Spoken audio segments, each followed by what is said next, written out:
Ya, usai sakit hati, Messinya Vietnam Nguyen Quan Hai, puji timnas Indonesia Suhan Sinteyong Indonesia sekarang berbeda dengan 3 tahun belakangan, begitu katanya.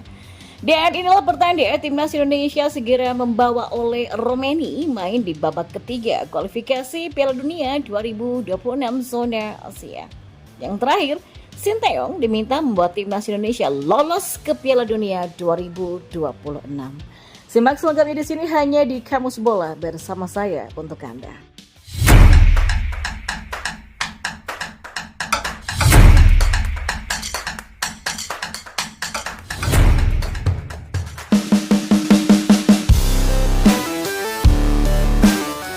Ya, pengakuan jujur Messinya Vietnam yang bernama Nguyen Quan Hai tentang timnas Indonesia mengejutkan dunia sepak bola Asia. Nguyen Quan Hai mengakui kehebatan timnas Indonesia yang sekarang dan menyebut perubahan signifikan yang terjadi di bawah asuhan Sinteyong. Nguyen yang selalu menjadi momok menakutkan bagi timnas Indonesia kini mengakui kehebatan tim yang dulunya dia takuti. Baru-baru ini kabar mengejutkan datang dari salah satu bintang sepak bola Vietnam, Nguyen Quan Hai. Pemain yang berposisi sebagai gelandang pengatur serangan ini mengungkapkan kekagumannya terhadap perkembangan pesat timnas Indonesia. Quan Hai menyebut Indonesia sekarang berbeda dengan 2 atau 3 tahun belakangan. Menurutnya penambahan pemain diaspora ke dalam skuad Sinteyong sudah membuat timnas Indonesia menjadi lebih matang dan kompetitif. Quan Hai menyinggung ajaran dan strategi Park Hang-seo, pelatih sebelumnya yang dianggapnya sebagai kunci sukses Vietnam selama ini. Di era Park Hang-seo, Quan Hai selalu menjadi pilihan utama sejak 2018 sampai 2022. Namun, situasi berubah di era Philippe Troussier ketika Vietnam berhadapan dengan Indonesia di Stadion Gelora Bung Karno bulan Maret lalu. Quan Hai tidak dimainkan yang membuatnya sangat kecewa. Saya agak sedih dan kecewa ketika saya tidak bisa turun ke lapangan, tidak bisa berjuang dan berkontribusi ketika tuan rumah tertinggal, kata Nguyen Quan Hai kepada VN Express. Ya, kecewaan tersebut diperparah dengan pemecatan Philippe Troussier setelah gagal membawa Vietnam menang melawan Indonesia di Hanoi. Quan Hai juga memuji pemain muda Indonesia yang selalu mendapatkan kepercayaan dari Sinteyong. Indonesia sekarang sudah berbeda ya. Timnas mereka berkembang pesat sejak Sinteyong memanggil beberapa pemain diaspora ke sana. Tapi di tahun 2020 mereka sukses ke final Piala AFF tanpa pemain diaspora. Dan itu adalah kepercayaan pelatih mereka kepada pemain muda, ucapnya. Ya, Nguyen Quan Hai mengakui kalau pergantian pelatih telah mempengaruhi performanya dan tim secara keseluruhan. Di bawah asuhan Philippe Troussier, dirinya merasa tersisih dan tidak mendapatkan kesempatan bermain di laga penting melawan Indonesia. Saya tentu sedikit kecewa dari pelatih sebelumnya yang tidak memainkan saya di laga melawan Indonesia di Jakarta. Saya tentu menghargai keputusannya, tapi itu adalah momen yang sangat menyakitkan bagi saya pribadi, ujarnya lagi. Sekarang, setelah Troussier tidak lagi melatih Vietnam, Nguyen Quan Hai berharap bisa membuktikan kualitasnya di bawah pelatih baru. Saya akan gunakan kepercayaan ini untuk bisa membuktikan kualitas saya di atas lapangan dan saya percaya dengan kemampuan saya sendiri, tegasnya. Selain itu, Quan Hai juga mengungkapkan kerinduannya pada sosok Park Hang-seo. Oh ya, tentu saya pribadi merindukan dia. Dia adalah pelatih hebat selama saya berkarir di timnas Vietnam. Dia selalu percaya pemain muda untuk bermain dan punya taktik luar biasa saat kami dalam situasi buntu, ujarnya juga.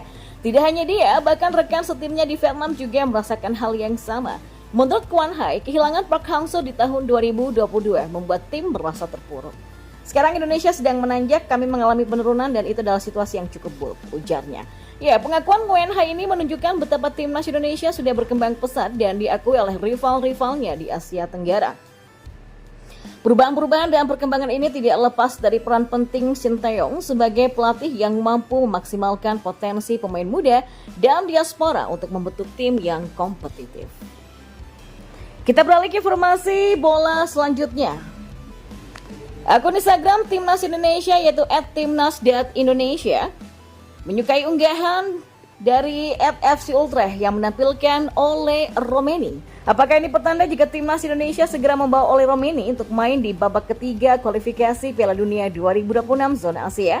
Ya, Timnas Indonesia seperti diketahui akan tampil di babak ketiga kualifikasi Piala Dunia 2026 zona Asia pada September 2024 sampai Juni 2025 nanti. Timnas Indonesia tergabung di grup C bersama Jepang, Australia, Bahrain, China, dan Arab Saudi.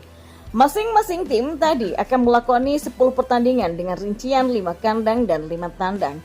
Dua tim teratas akan lolos ke Piala Dunia 2026, sedangkan tim-tim yang finish di posisi 3 dan 4 akan melaju ke babak keempat kualifikasi Piala Dunia 2026 zona Asia. Dan demi bersaing dengan nama-nama tadi, Timnas Indonesia butuh pemain diaspora tambahan.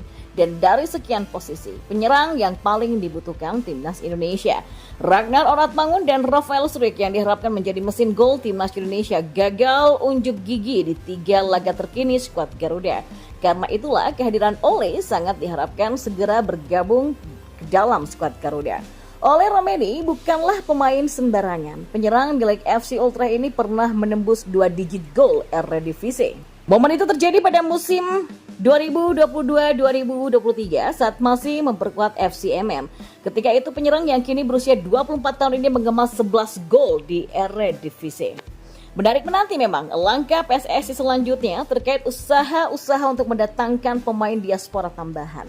Ya, harapannya bukan cuma Ole Romeni yang bisa datang ke tanah air, tapi ada juga pemain-pemain lain seperti Kevin Dix dari FC Copenhagen dan Miss Hilgers dari FC Twente dan masih banyak lagi. Dan informasi yang terakhir,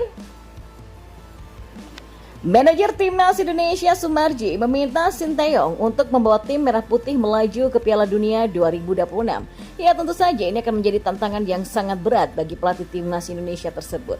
Peluang Timnas Indonesia untuk melaju ke Piala Dunia 2026 masih terbuka. Dan saat ini, Timnas Indonesia akan bertanding pada putaran ketiga kualifikasi Piala Dunia 2026 zona Asia.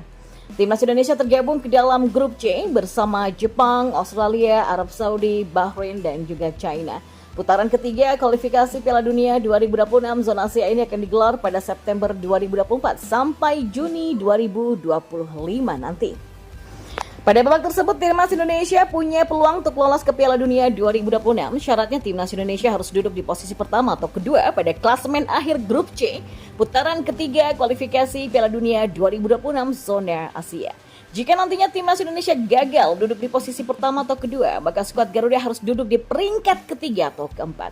Pasalnya, dengan berada di posisi tersebut, Timnas Indonesia akan melaju ke putaran keempat kualifikasi Piala Dunia 2026 zona Asia. Pada putaran keempat kualifikasi Piala Dunia 2026 zona Asia, masih ada peluang bagi Timnas Indonesia untuk lolos. Syaratnya, Timnas Indonesia harus duduk di posisi pertama pada klasemen akhir grup putaran keempat kualifikasi Piala Dunia 2026 zona Asia. Dari awal saya sudah tegaskan, kami harus lolos ke Piala Dunia 2026. Mau itu lewat putaran ketiga atau putaran keempat atau babak playoff, kata Sumarji kepada bolasport.com. Sejauh ini masih belum ada target spesifik yang diminta PSSI kepada Sinteyong. Saat ini Sinteyong masih berada di Korea Selatan sejak pertengahan Juni 2024. Sinteyong diharapkan bisa kembali ke Indonesia pada akhir Juli 2024 sebab PSSI ingin Sinteyong sudah mulai mempersiapkan tim untuk bertanding pada 5 dan 10 September 2024 nanti. Dijadwalkan Timnas Indonesia akan melawan tuan rumah Arab Saudi pada 5 September 2024 dan setelah itu Timnas Indonesia akan menjamu Australia pada 10 September 2024. Tapi mungkin bisa ditanyakan lagi ke Pak Erick Thohir untuk target realnya seperti apa. Pungkas Sumarji.